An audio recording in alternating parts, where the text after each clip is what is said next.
We need Dad out of the will so we can move fast. That one sentence, cold, efficient, delivered by my own son across a kitchen table, split something in me I didn't know could break. In a blink, I wasn't a father, I was an obstacle. The offer papers, the forged minutes, the quiet threats, they weren't business. They were erasure. And yet the secret his mother left behind, locked away for the day I'd need it, would turn the whole fight on its head and force us both to choose who we really were. Before we dive into today's story, take a moment to share where you're watching from. We love seeing how our stories bring people together from every corner of the world. Your thoughts and comments are what make this community so special, and we're truly grateful to have you here. If you haven't already, don't forget to hit that subscribe button and turn on notifications so you never miss a new story filled with drama, resilience, and unexpected twists. Now settle in, get comfortable, and maybe grab your favorite drink because this is a tale you won't want to miss. Let's get started. Fog sat low on Port Harrow the morning the gulls sounded like hinges and the harbor horn dragged its note across the water until it rattled the windows of my shop.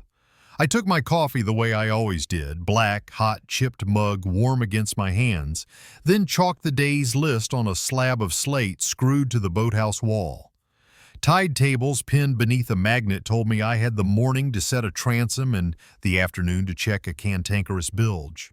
Bosun, my old brown mutt with a white blaze like a spray mark, bumped my knee and pointed his nose at the pier. We walked the creaking planks slow, the brine climbing off the pilings, diesel tang from the lobster boats settling on my tongue like a familiar oath. I've built a life out of saying yes to the work a day brings and no to the shortcuts that come with haste. The workbench in my yard is an altar to that idea, planes laid by size, chisels honed to a hair, oil stone dark as rain. A man can hear when wood asks for patience. This morning, the mahogany on a runabout stern rang tired where the grain had cupped, so I wrapped a knuckle along the line and felt the seam answer back. I've learned to trust those answers. Your hands know before your head agrees. My cottage looks across the inlet at a line of low spruce shouldering the wind, shingles weathered to a gray that only salt can teach. On the stove hook hangs an enamel kettle with a chip Laura always swore was shaped like Maine. I've left it there for a year now, and when the fog thickens I set it to steam like she used to, as if a singing kettle might keep the sea honest. We divorced amicably, if such a thing can be honest, then tethered ourselves again by habit and care until the last winter took her. She taught art at the high school and looked at buildings the way I look at boats, seeing the bones before the paint. Her sketch of the old Cannery's eaves, those stubborn brick corbels, still lives above my desk in a thrift store frame. The yard is modest, 3 slips and a new hoist on slip 2 that I'm proud of even if the bank owns pieces of it for now. Summers are rich as stew, winters lean as bone. I keep every receipt in labeled folders and pay what I owe, though sometimes I feel the storm clouds of the ledger gather when the weather keeps boats off the blocks. The old Cannery lot, brick and soot and ghosts, sits over on the West Quay like a retired boxer, jaw set, body square, waiting to be useful again. We bought it years back for storage and overflow when city men couldn't figure why anyone would want a crumbling warehouse with windows like punched-out teeth. Laura ran a palm over the brick the day we signed and said, almost to herself, "Don't sell that place unless you must." I never asked her to translate it. I just kept the line. Evan, my boy, 32 and sharper in the city than I ever learned to be, lives in Boston where suits fit like armor and lunches come with strategy. He talks about optimizing things when we speak now, titles, insurance, tax positioning, the kind of talk that makes a life feel like a spreadsheet. He loves me, I know that, but lately our conversations walk on stilts. After he married Maya, who has a smile built for negotiations and shoes that don't belong on docks, his visits turned into calendar entries. I can't blame him. My clothes smell like varnish and bait. His smell like lobby carpets and good coffee. We both look out of place in the other man's world. Port Harrow runs on tides and gossip. Grace Whitaker leans out of her office window most mornings to breathe the air and wave. She keeps half the town's wills in a safe older than either of us and once told me the only thing stronger than salt is a promise made in writing. She handled our papers when Laura and I unwound our marriage, then bound some of it back together when we bought the Cannery.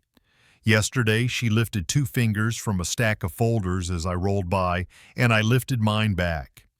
Dean Rourke was at the bait shop arguing about the best way to anchor a temporary float in a shifting bottom, and we traded a nod. If there's a thing to be bolted to anything underwater, Dean knows how many bolts it needs and why.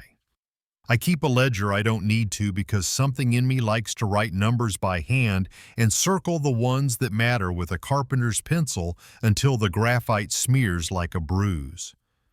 The hoist payment is a gray ring on the February page. I'll meet it. I always do. When storms stack up and the harbor closes herself like a fist, I count the days by kettles boiled and dog walks and the voices on the radio calling in the marine forecast with that calm I envy.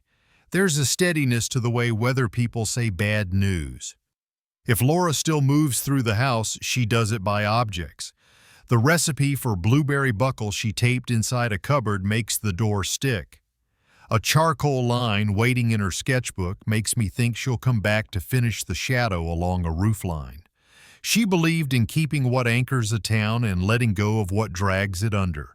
I hear her most when I walk past the Cannery at last light and the bricks accept the sun like a confession. The phrase comes the way gulls do, uninvited, inevitable. Don't sell unless you must. Come on, Bo, I tell the dog when he lingers to watch a cormorant surface with a silver twist in its beak. His ears twitch, and we move. Lately, Evan has been calling more, talking in a tone that tries to be gentle while laying out the steps to something he hasn't fully named.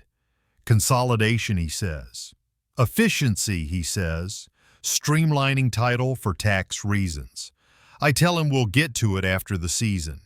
It's the safe answer, the one a man gives when he's fishing around in his pocket for a key he's not sure he should use. Out beyond the bell buoy today, a freighter I don't recognize hugs farther offshore than usual, a low black hyphen pulling a white wake.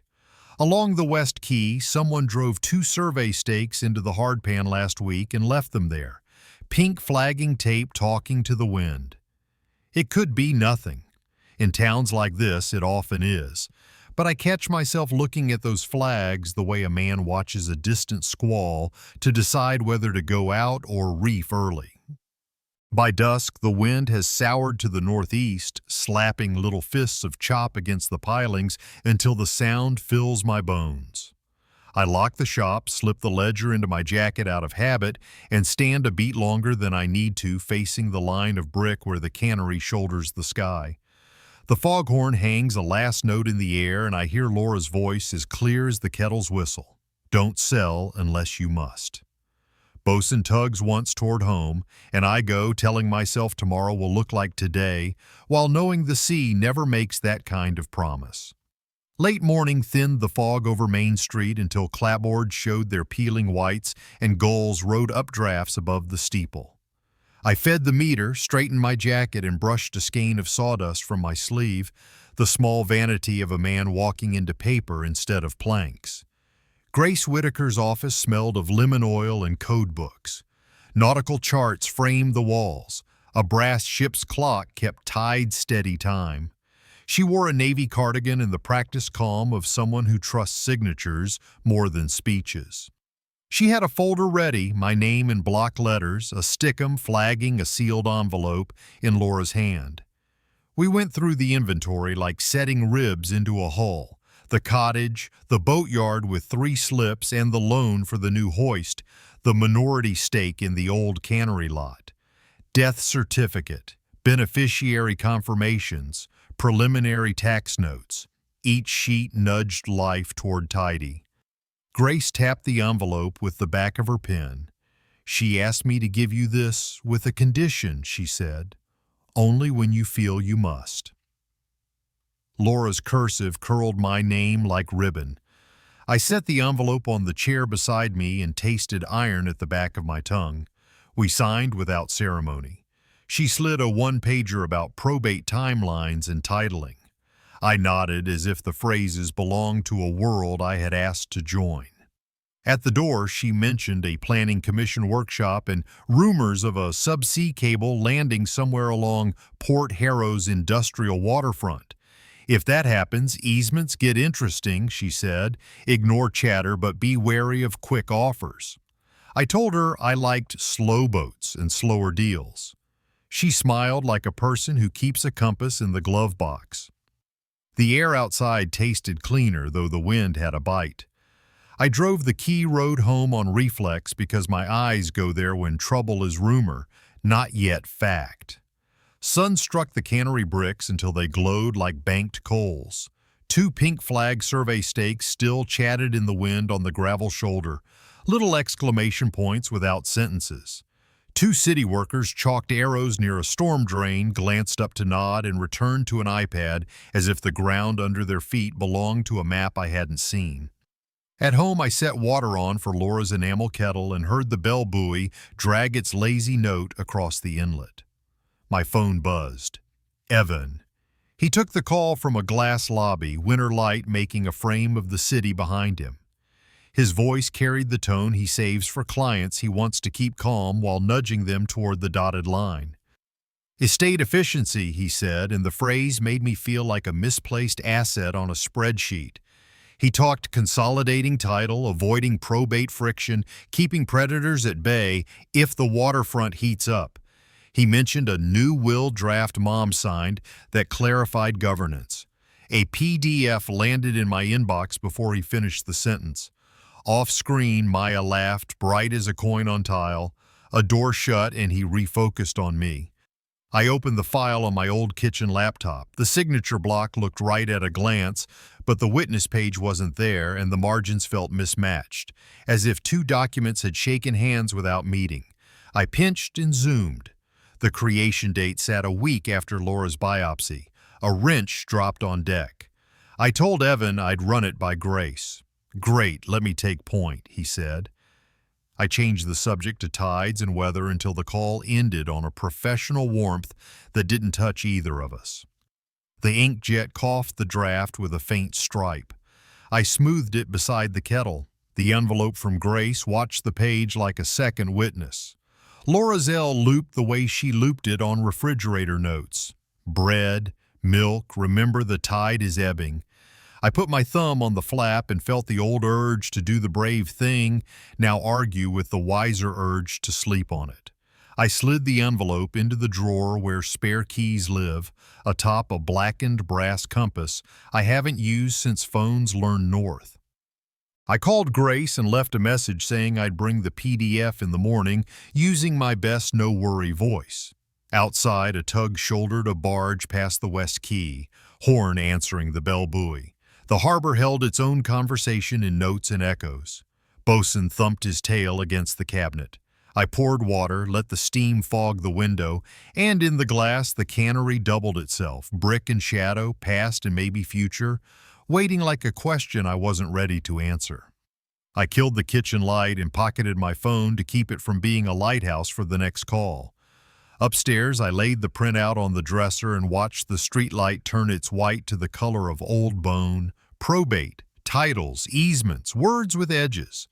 I told myself I'd meet them square at 9 with Grace and a pen that writes in straight lines.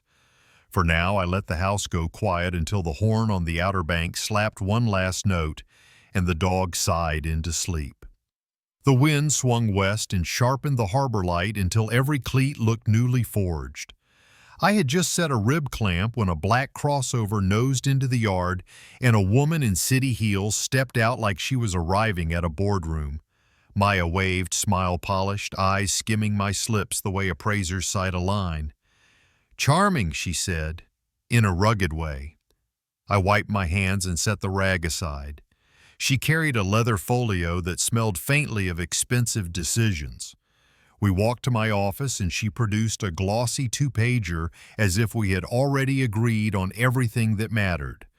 The letterhead belonged to a fund with a name meant to sound like a lighthouse.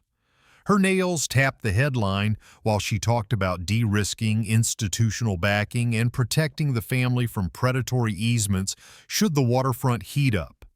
The number in the center made a noise in my head. $3 million up front for exclusive negotiation rights on the old cannery, plus a promise to manage municipal engagement. The language was clean enough to eat with, and every word had a hook under it. I read once, slow. Then again, the paper felt slick as eel skin. I asked who the beneficial owners were, what triggered change of control, how default was defined if a commission blinked. She answered with more phrases, quick and pleasant, a net thrown wide to make me feel safe inside it. "This window won't stay open," she added, almost kindly, as if scarcity were a favor she was doing me. "I don't sign things I haven't had Grace read," I said. Her smile held for a beat and cooled by a degree. She left a placeholder term sheet on my desk and the scent of citrus that didn't belong near varnish. Bosun stared at her shoes the way dogs stare at lightning. When she drove off, a gull dropped a clam on the gravel and it cracked like a pistol in a quiet room. The flags on the west quay shivered in the corner of my eye, pink ribbon talking to wind.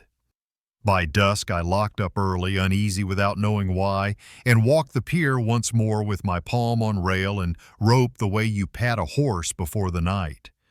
Later, when I returned for a forgotten wrench, the office door hung a half-inch from its frame, hinge screws bright where someone had worried them loose. The lock plate had been twisted like a can tab. Inside, the cash drawer sat untouched. Planes and chisels rested on their pegs, square to the world. The file cabinet gaped like a gutted fish. Manila folders had slid to the floor in a paper spill. Two things were gone. The old Cannery share ledger I kept in a red folder labeled in my careful block letters, and the external hard drive with scanned deeds, invoices, and maintenance records that turned winter fingers into summer facts. Petty cash still tucked under the blotter. My grandfather's beach mallet still wore its dents. Whoever had been here came for proof, not coin. I called the police. 2 uniforms came, young, polite, standing like men who had not learned to keep their weight on a dock. They asked about cash and serial numbers and whether I had thought about a camera. One wrote "likely juveniles" on a pad and drew a tidy box around it. I pointed to what was missing and what was not. They promised extra patrols and left me with a brochure about neighborhood watch that did not mention harbors. After their taillights vanished, the yard sounded too loud. Every halyard tapped a question I could not answer. Back home, adrenaline ran laps under my skin. I opened the kitchen drawer and took out the sealed envelope Grace had pressed into my hand. Laura's handwriting steadied me and cut me at the same time. I broke the seal with a butter knife. Inside lay a Harbor Federal Safe Deposit key taped to a card, a small USB labeled in her careful print, and a note the size of a postcard. "Martin, if Evan pushes you out, go to the box at Harbor Federal. You'll know what to do." L. I sat with that sentence the way a man sits with a weight on his knee, feeling the pressure and the balance and the way muscle remembers work. I plugged the USB into the kitchen laptop. The directory came up plain as a pantry. Folders by date, one called Voices, one called Trust. I did not open any of them. I copied the folder names onto a yellow pad, wrote the stick serial in the margin, and ejected it like a diver coming up slow. I slipped it into my pocket and set the key beside my truck keys where I would not miss it at dawn. The phone buzzed. Dean's name lit the screen. He does not waste breath on greetings. His voice came low, consonants clipped and practical. "Internal survey review," he said. Sonar in bottom composition pointed to a cable landing shift to the west quay, to the exact run of shore that sits behind the old cannery. Someone in Boston was sweeping options ahead of the workshop, papering up rights before the public map changed. He would text a grainy image so I would not feel like a fisherman telling stories. "Keep your head on," he said. and don't sign a thing. The text arrived. A black and white panel with ghost lines and a bright tongue where rock met hard pan. I did not need to be an engineer to read the implication. The flags were not idle ribbon. The slick offer was not simple foresight. The break-in knew exactly which bones to take. Evan's tidy new will draft floated up in my mind with its clean margins and missing witness page and orphaned paper looking for a home. Threads began to knot themselves without my help until the rope felt real in my hands. I wrote an email to Grace with a subject line I had never used, URGENT document stolen. I told her what, not who, because guesses are not ballast. I asked for her at 9 sharp after I stopped at the bank. I texted Dean a thank you and promised to keep his name out of any room with microphones. Bosun pressed his head against my thigh the way he does when thunderstorms roll down the bay. I scratched the place behind his ear that makes him blink like a metronome, and the rhythm steadied me. On the porch, the night smelled of cold iron and faint kelp. The Cannery stood across the water, a dark, stubborn shoulder against the starlight. Wind shifted, the tide turned. The bell buoy answered something far out where I could not see.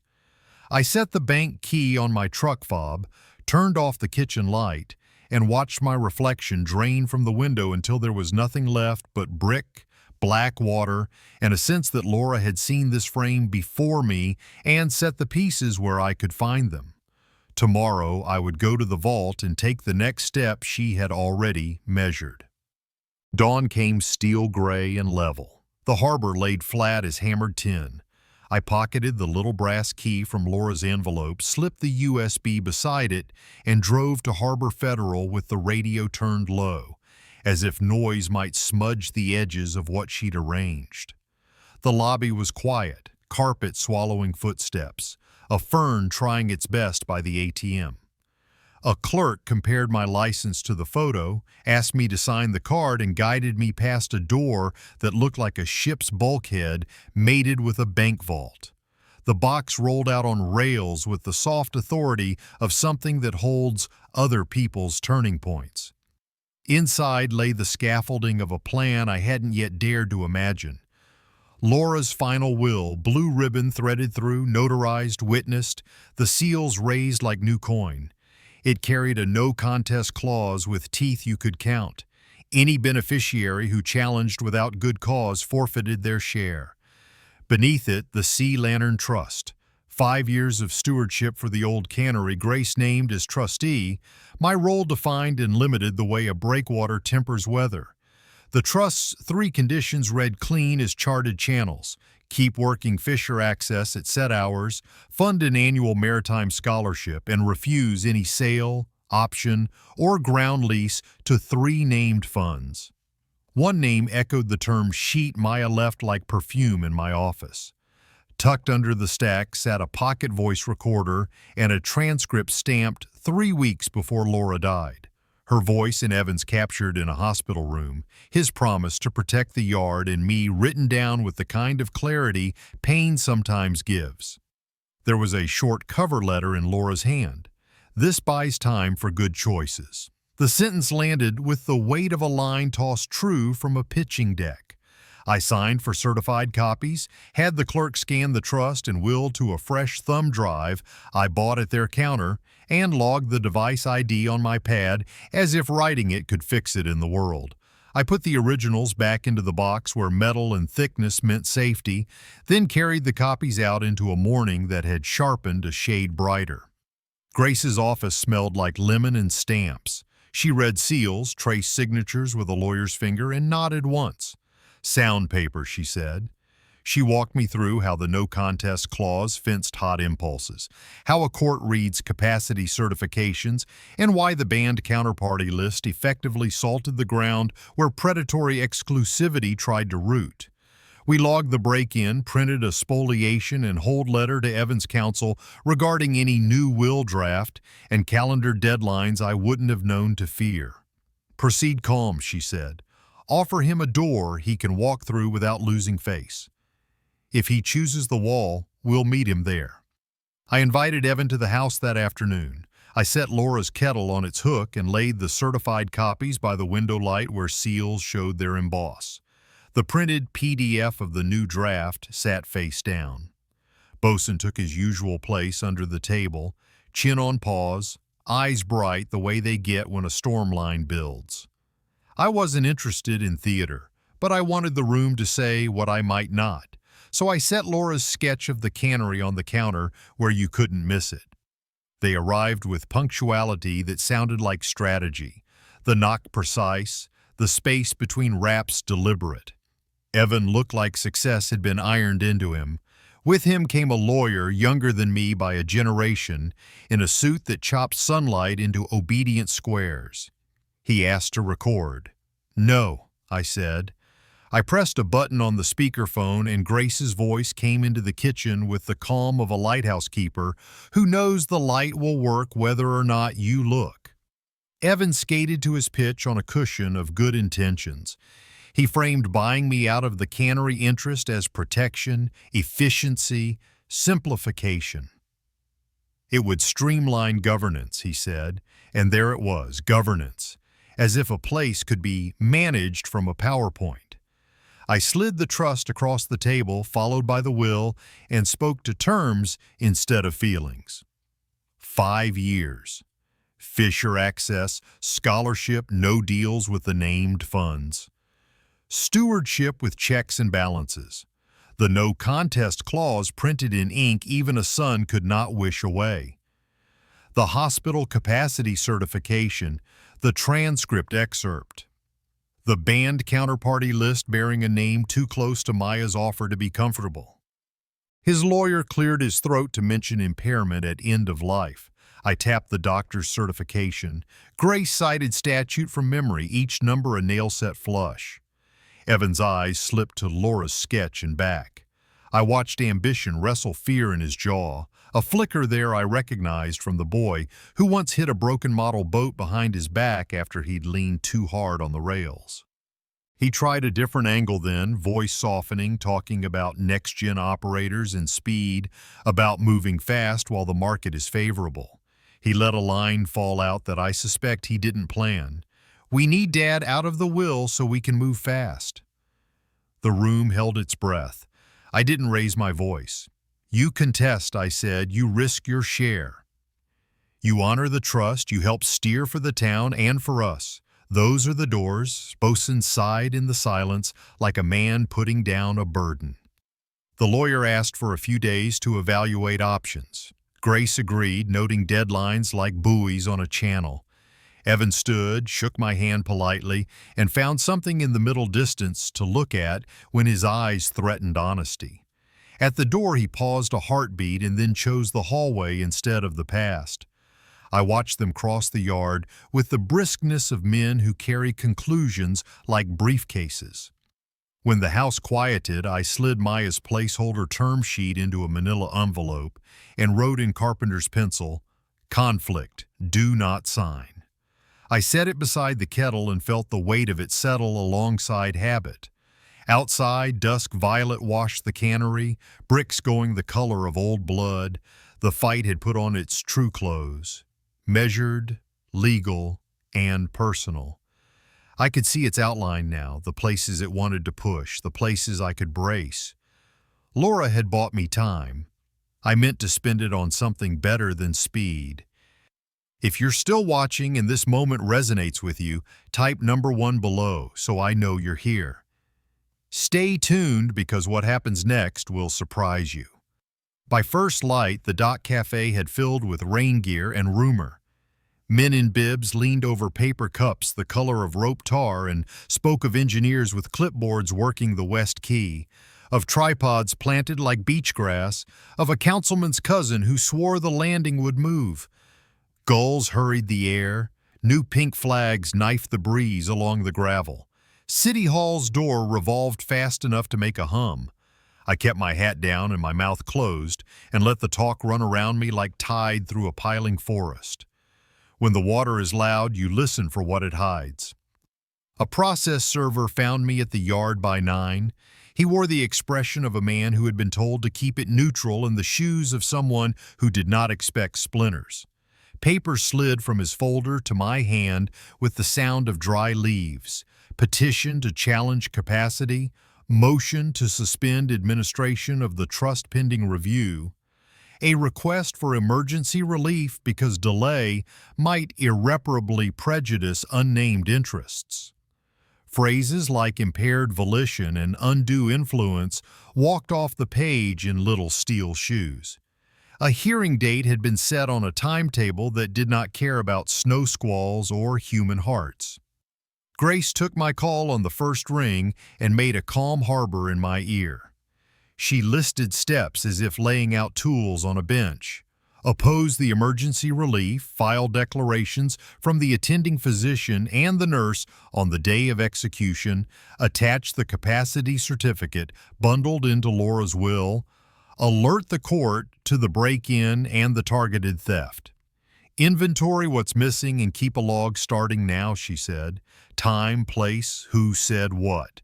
No adjectives. The record will hold better if it isn't trying to persuade. I set the phone down and drove to the Municipal Records Building, old brick sweating steam from vents, the lobby humming with scanners and fluorescent lights. The clerk at the counter handed me the corporate file for the old Cannery lot, a battered binder with a spine ghosted by a dozen labels. Routine minutes and filings rolled by until a new page interrupted the rhythm, an amendment adding a micro-shareholder, North Beacon Holdings, LLC DE, dated 6 months back, notarized 2 towns over by a stamp I didn't recognize. The meeting minutes authorizing the issuance wore my name where a signature should be, but the stroke leaned wrong and the pen weight wavered where my hand does not. The registered agent address resolved to a mail drop over a cell phone store. Cheap forgery always leaves fingerprints in the places the forger thinks no one looks.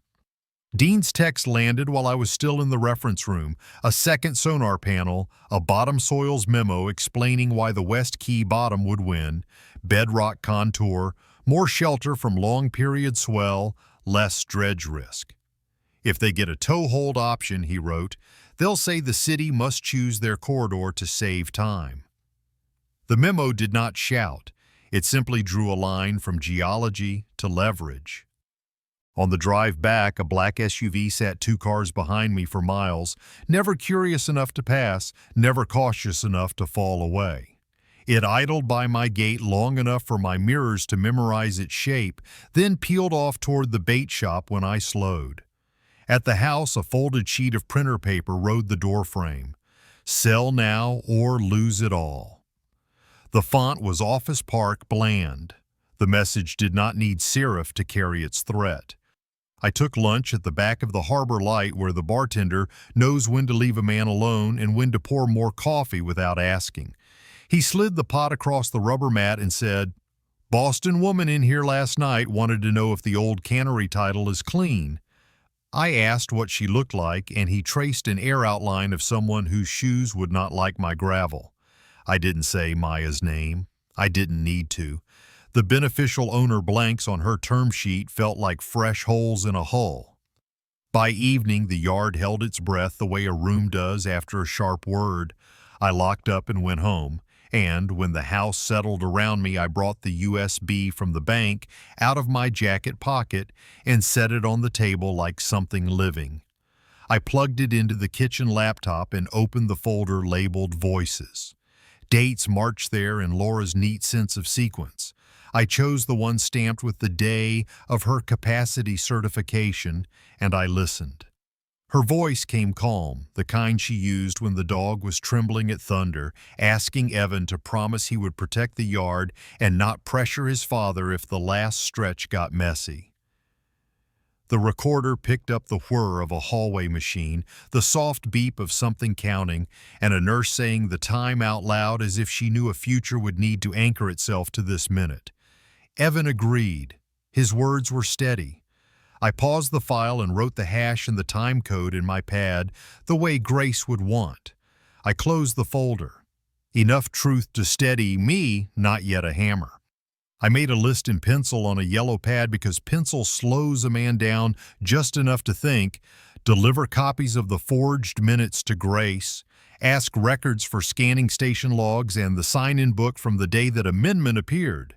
Ask Dean for a short declaration about technical suitability without burning his sources. Buy and mount cameras at the yard. Stop answering any calls that begin with urgency. At the bottom, I wrote in small letters, no signing, no shouting, no sudden moves, paper and sunlight. My phone vibrated with a message through counsel. Let's handle this professionally. No apology, no mention of the hospital promise I had just heard. I put the phone face down and let a memory roll in. A boy with balsa dust in his lashes sanding a hole too hard because he wanted it to gleam like the catalog picture. I had steadied his hands then with mine and taught him the grain didn't care about hurry. That was still true. Outside, a west wind shouldered the cannery until it squared itself against the sky. The flags along the quay flicked and fell and flicked again, and in their rhythm I could almost see a course. Buoys marking not just danger but a way through. Tomorrow I would bring forged paper into bright rooms and let daylight perform the work shouting never does. The water was loud. I listened for what it hid and wrote one more line. Hold fast. Sleet needled the courthouse steps hard enough to shine the granite. Grace and I moved through the sting with our collars up, breath smoking in small flags. Inside, heat hummed and the hall smelled like new carpet and old decisions. The conference room had glass walls and a view of the river going dull under weather. A pitcher of water sweated on the credenza. Neutral battlefield, I thought, the kind where paper does the shouting so people don't have to. Evan sat on the far side with a young lawyer whose tie looked like it had been ironed onto him. My son's posture read as professional calm, but the color in his face ran a shade too thin for a man sleeping well. No sign of Maya. The mediator arrived. Gray suit, gold wedding band, voice tuned to quiet. He set ground rules in a tone that could have sold life insurance or defused a bomb. Confidential caucus, no recordings, goal to avoid a rushed emergency hearing. He wrote the agenda on a whiteboard as if listing parts for a rebuild. Capacity challenge, trust administration, interim control, discovery scope. I took inventory in my head the way I do before I lay out tools. On one side, the hammer pile. Forged minutes in North Beacon shell, the capacity certificate, declarations Grace had lined up from the attending physician and the nurse, the break-in log, the audio file on Laura's USB with its clear promise and clean timestamp. On the other, the bridge pile, Laura's sealed letter addressed to Evan only if you push your father out. The short cover note she'd left me that said, "This buys time for good choices," and a single page I'd drafted with terms that looked like a ladder if a man wanted to climb down. Evan's lawyer opened with impairment and undue influence, words he pronounced as if the consonants could carry them across a frozen lake without cracking through. He proposed suspending the trust, installing Evan as acting operator, moving quickly for the protection of the estate. He sounded reasonable to someone who didn't know our town, our yard, or the woman whose name he was using as a lever. Grace countered without heat, stringing statute to statute like good knots. The doctor's certification and nurse's attestation on the day of execution, the no contest clause's teeth, the spoliation notice already served regarding any new draft. The mediator nodded, a man counting beats. When he asked if we wanted to caucus, I asked for a short joint session where the attorneys would stay but keep their voices in their throats. He looked at me, measured the room, and agreed. The HVAC hummed like weather trying to get in.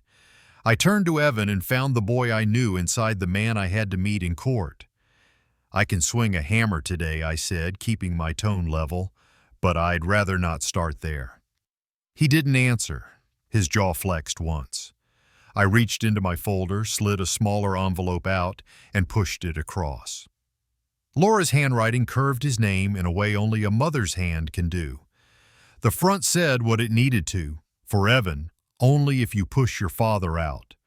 He tore the seal carefully, like someone opening an old chart. The room changed without anyone moving. Color slipped from his face and then returned in a rush that left a blotch high on each cheekbone. His fingers gripped the paper a little too tight at the edges, wrinkling where the signatures lay.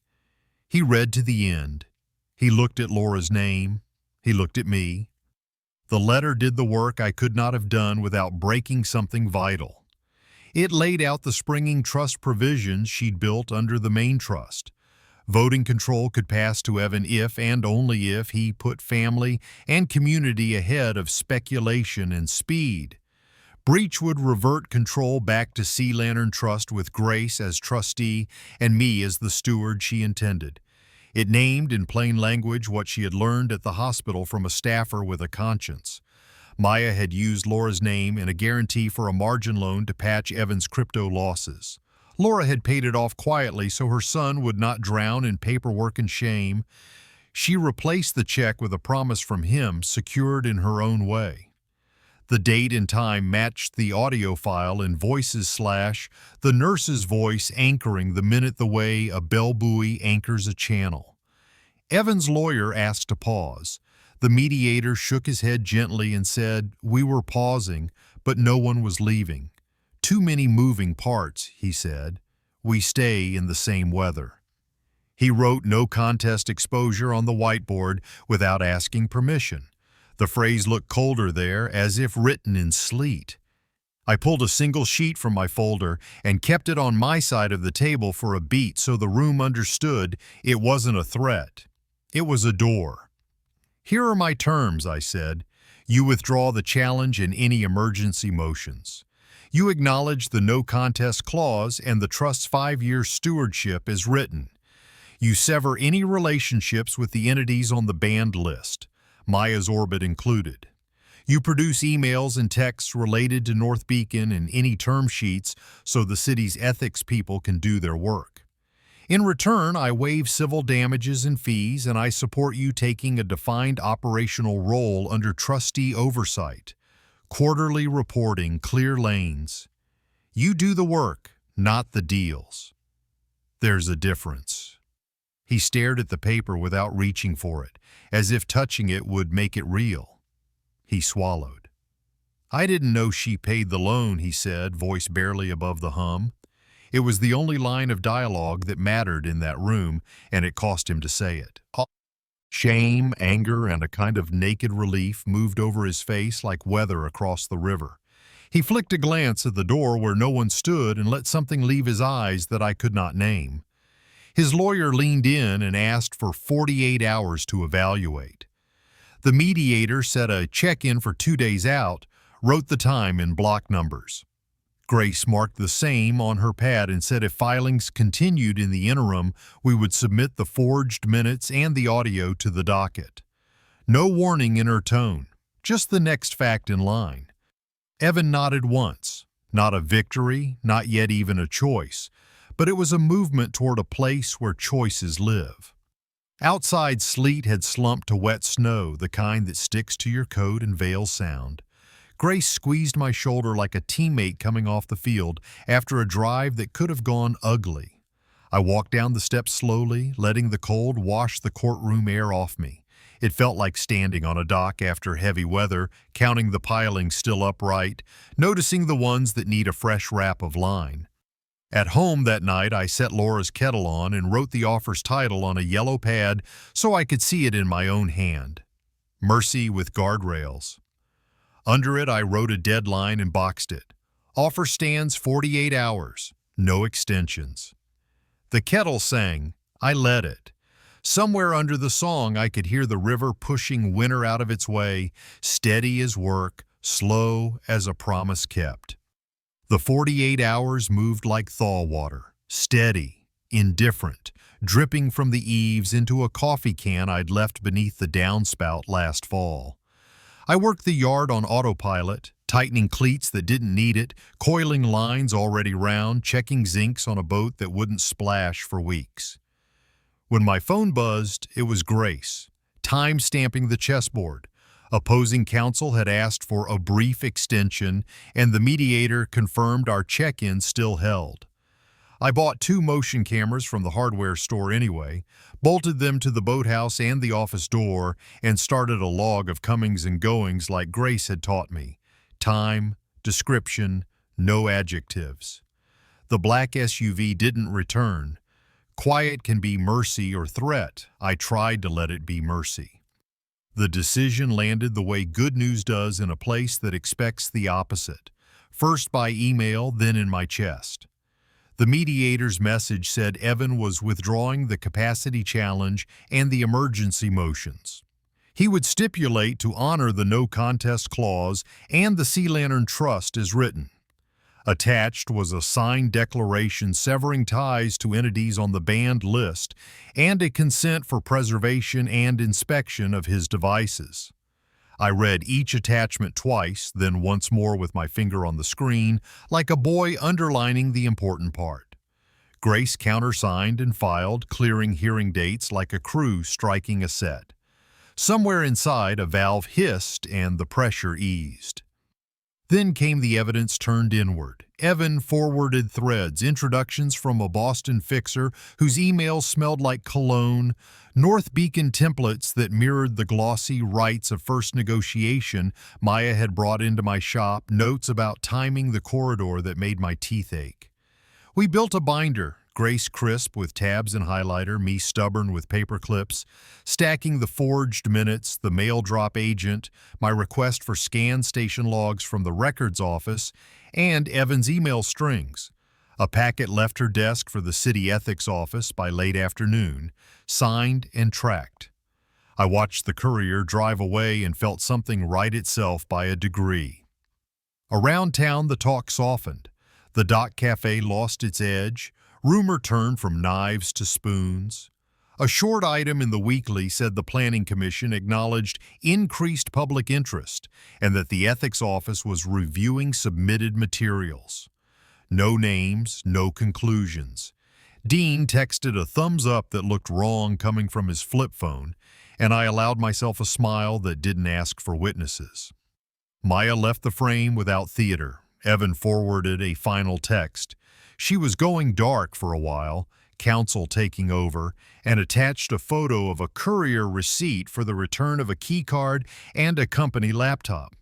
Absence makes a particular sound when the person who leaves is someone who fills rooms with intent. The house and the yard both felt larger by half an inch.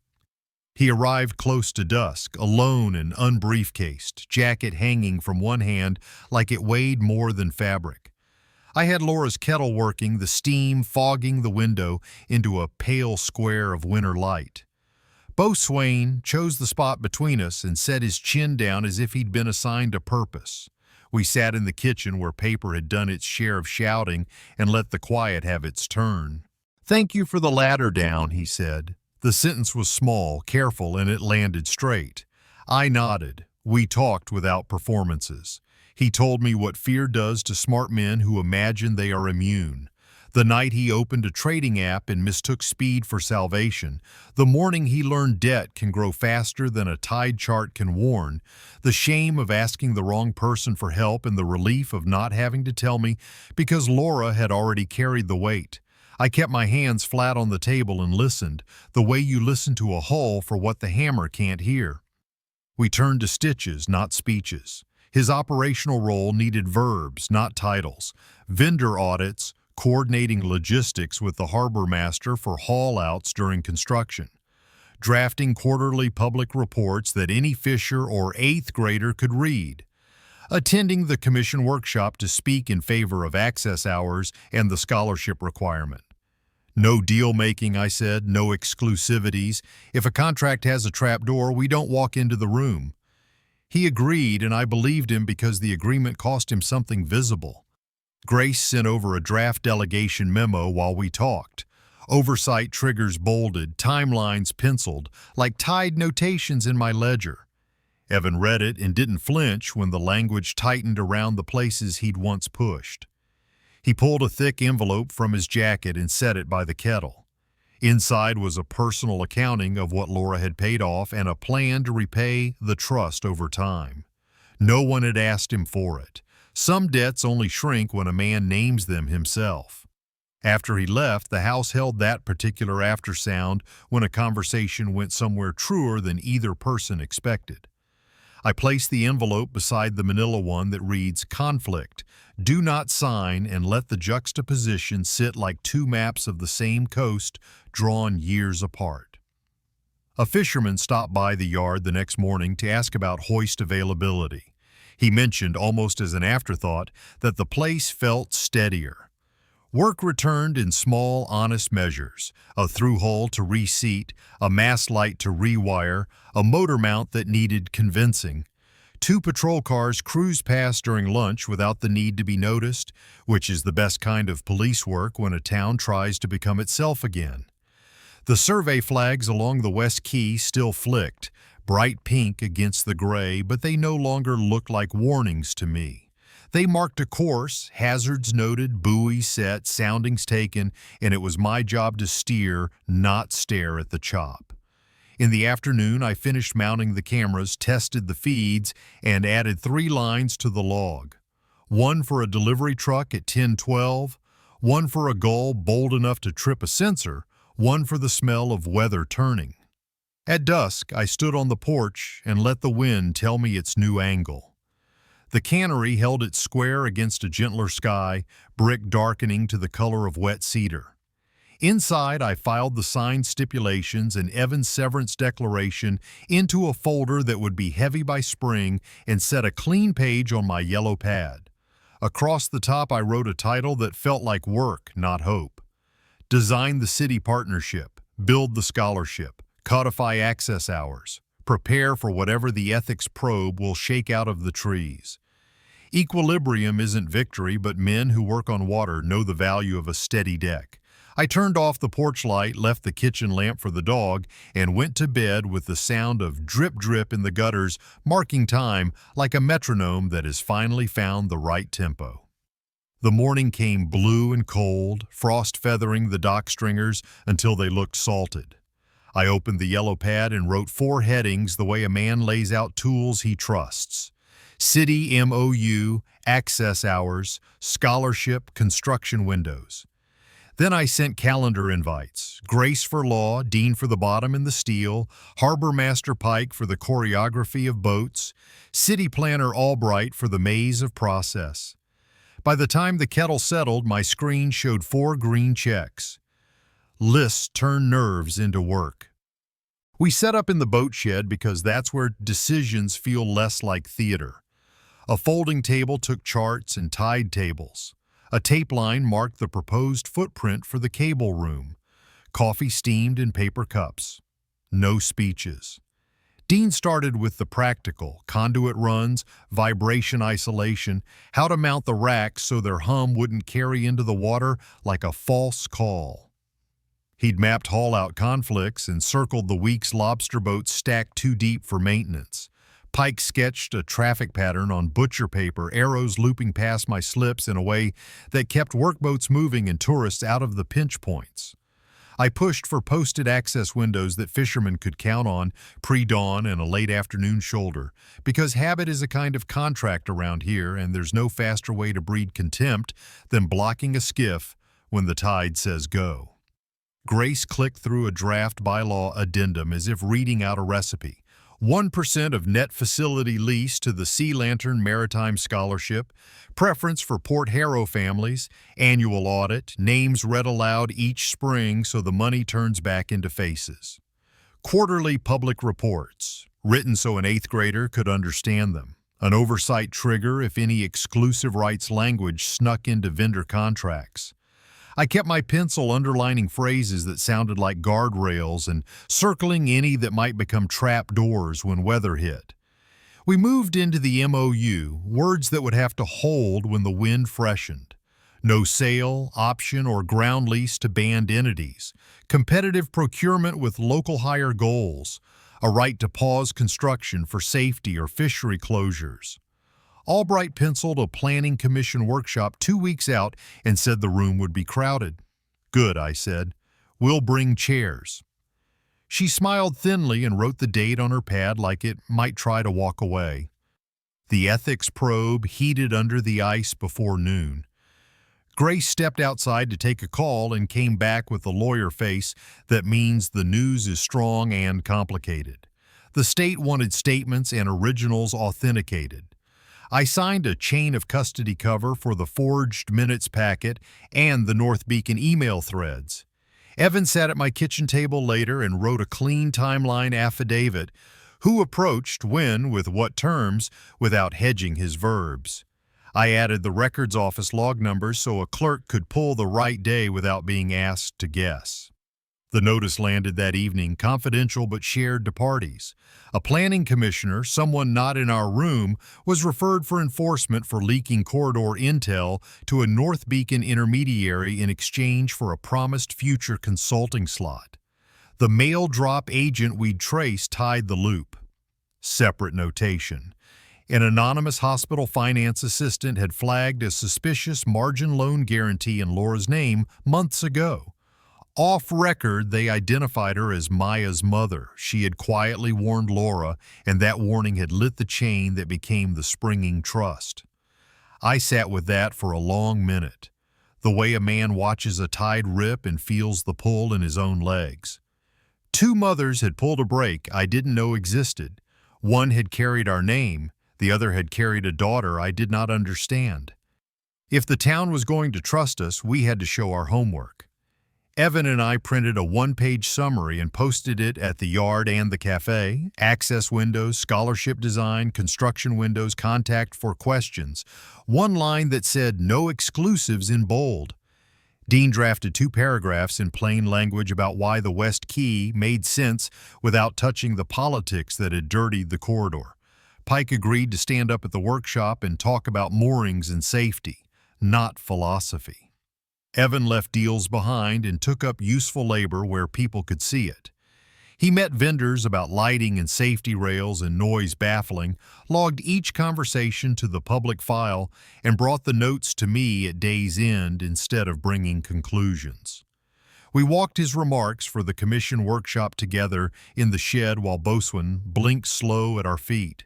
Short, factual, no spin. He promised to read the scholarship names aloud each year. Promises matter when they're attached to a job, not a pitch. Loose ends tightened into lines. I changed the office locks and tied the cameras to a hard drive in the cloud with a sign on the door that read, "Closed to exclusivity solicitations." Grace filed the MOU draft with the city clerk, stamped the referral receipt from ethics, and blocked a deposition window on a calendar that suddenly looked like a tide chart in a storm month. Albright emailed a reminder that public comment runs long, then added a smiley face I chose to take as human rather than political. Alone that night, I put the commissioner's betrayal and the finance assistant's reluctant grace into the same mental drawer and felt a knot give a little. Anger did what it does when it's been seen. It settled. Gratitude complicated the settling in a way that felt adult. I took Laura's tiny scrap, "This buys time for good choices," and slipped it into the scholarship folder because policy needs a heart even when the heart is gone. We taped the workshop date to the wall calendar and circled it in red. On the desk, the MOU pages lay clipped square with a pin set across them like a promise to return. The Cannery held its brick against a clean wind, no longer a retired fighter, but something that could learn a new craft. I stood at the open door and let the cold do what it does. Clear the air, make breath visible, remind a man that forward is a thing you build. The course wasn't simple, but it was set. We would show up with facts, invite the town aboard, and let sunlight finish what shadows started. We walked into the town hall carrying paper instead of speeches. The room smelled like wool coats and snowmelt. Folding chairs had been set in rows too tight for island shoulders. On the wall, a projector threw our MOU onto a screen that had shown school plays and hurricane maps. The planning commission sat at a long table under tired fluorescent light. I chose a seat 2 rows back where I could see faces, not just microphones. Evan set the binder on his knees and breathed like a runner talking himself into starting slow. Albright opened with process, the kind of sentences that keep towns from going feral. Staff summary, ethics notice, public workshop rules, 3 minutes each, no applause, write your name and address on the sheet. I set my watch to the rhythm of a government choosing daylight. When she called for the applicant's presentation, I stood. Not because I wanted to hear myself, but because paper works better when someone points to it. I kept it plain. The 4 anchors, posted access windows fishermen can live by, the Sea Lantern Scholarship that turns a lease into names, no exclusives because public ground shouldn't be pawned, construction windows that bend around the fishery. We're not selling a thing, I said. We're keeping a promise. Here's what it looks like on paper. Evan clicked the slide that showed the traffic pattern Pike had sketched in grease pencil, then the diagram of rack isolators Dean had signed. He didn't add words that weren't on the page. Public comment started with voices I know better than my own. A man who has buried 2 engines at the bar told the commission that early access is not a luxury but a fact of tide. A woman who grew up between a bait shed and a church said the scholarship would keep her boy in school and her husband on the water. One of the cafe kids, hair still damp from a hurried shower, read from a sheet about wanting a job that didn't mean leaving. The chair kept time without scolding. When a stranger in a dark blazer muttered into his collar about market realities, the room went still in that way small towns do when someone mistakes quiet for surrender. Dean handled the hard questions like a carpenter explaining joints. Why the West Key, not the East? Bedrock contour, long period swell, dredge risk, routing conflicts with storm drains. He pointed to a map printout and tapped the place where rock becomes hard pan. Pike talked about safety pauses like a man who has seen a skiff pinwheel under the wrong gust. Evan followed with a 2-sentence description of the quarterly reports and the contract language that barred exclusives. His voice wasn't loud, but it was square. The commission asked about enforcement. Grace walked them through remedies, the no contest clause that keeps family squabbles out of public infrastructure, the right to pause clause if the fishery demands it, the audit trail on scholarship funds. She didn't sell anything. She named what would happen if someone broke the one thing that matters, trust written down. Then the ethics officer stepped to the mic, a quiet woman with a binder only half as thick as ours. She read a short statement. A commissioner had been referred for enforcement over a leak. Civil penalties were pending. Recusal had been secured where required. No names, no theater. A murmur moved along the back wall and then died of its own accord. Sunlight had done its work elsewhere.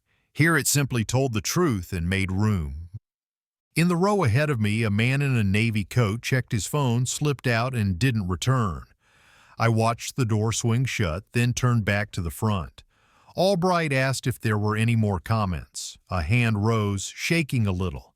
It was the widow who owns the oyster lease. She stood without notes and looked at the table like it owed her honesty. "Don't forget we live here after the ribbon's cut," she said. "Make the paper match the promise." The chair nodded. It felt like a benediction and a warning. The commission moved to deliberation, which in our town means 2 voices argue specifics until the rest agree to the better one. Conditions stacked up like blocks. Post the access windows on-site and online. Publish the public reports at the cafe, insert the audit clause exactly as written, add a local hire goal with a threshold that isn't performative. Someone tried to soften the no exclusives language. Albright put it back with a look that said, "We're not doing this twice." Evan leaned toward me without turning his head. "If they add the traffic sign requirement, I've already priced it," he whispered. I nodded. Boatswain wasn't allowed inside, but I could feel the dog steadying weight anyway. The only other line I spoke was to answer a timing question about haul-outs around the 3rd week of July, and I gave them a tide and a calendar day because those 2 things keep men honest. The vote itself was almost an afterthought. A motion, a second, 5 yeses that didn't raise their voices. No champagne.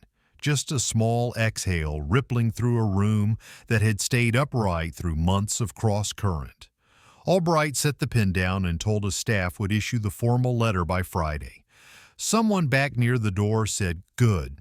like a man setting a tool into its right drawer. We gathered our paper and shook hands in a way that didn't pretend we liked process. We respected it. Outside, the wind had gone slack enough that the river looked ironed. People said small things you only hear when the crisis has shrunk to a manageable size. See you at first light. Tell Pike I'll move my boat. Your boy spoke clean. Evan flushed and put the binder in the truck. Grace shook my hand with her whole arm like someone who knows victories are just pauses between work. Dean clapped my shoulder. Pike pointed to a spot on the water where a skiff threaded new arrows and grinned his one grin smile. At home, I put the signed conditions into the folder that used to say crisis and now read work. I brewed tea and set Laura's kettle note beside the ledger line where the scholarship entries would stack year by year until we ran out of names or breath. Evan texted one sentence, "Thank you for not swinging the hammer." And I thumbed back a single word, build. Night took the river in a soft hand. The bell buoy held the old interval. I stood at the kitchen window long enough to see the access gate open on schedule and a skiff slide through, bow toward home. The paper matched the promise for one more day. Tomorrow I'd sand a plank, grease a winch, return calls about a launch date. A man can love a town by choosing to keep his head down and his paperwork up. Tonight I let the kettle sing and thought about the sound a harbor makes when it decides to be itself in public. The vote went through on a Tuesday morning that smelled like steel and thaw. The Planning Commission adopted the MOU without trimming the parts that mattered: posted access windows, the Sea Lantern Scholarship, competitive procurement, no exclusives or quiet options. The press blurb was 3 sentences in the weekly and half a paragraph online. Nothing in the harbor changed color. Gulls kept working the wind, the hoist coughed the same diesel cough, frost melted off cleats like it always does when the sun remembers its job. Good decisions rarely swing a tide in a day. They settle underneath and keep a channel honest. I walked the quay with my hands in my coat and counted continuities. A kid tossing a line with better aim than his father, 2 skiffs arguing softly at the fuel dock, a stack of traps the same height they were the week before. At the Cannery gate, a laminated placard waited where an old rust sign used to hang.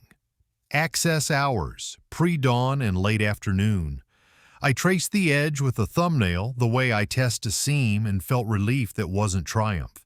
Just a weight placed where it belongs. The scholarship turned ink into names before the month was out.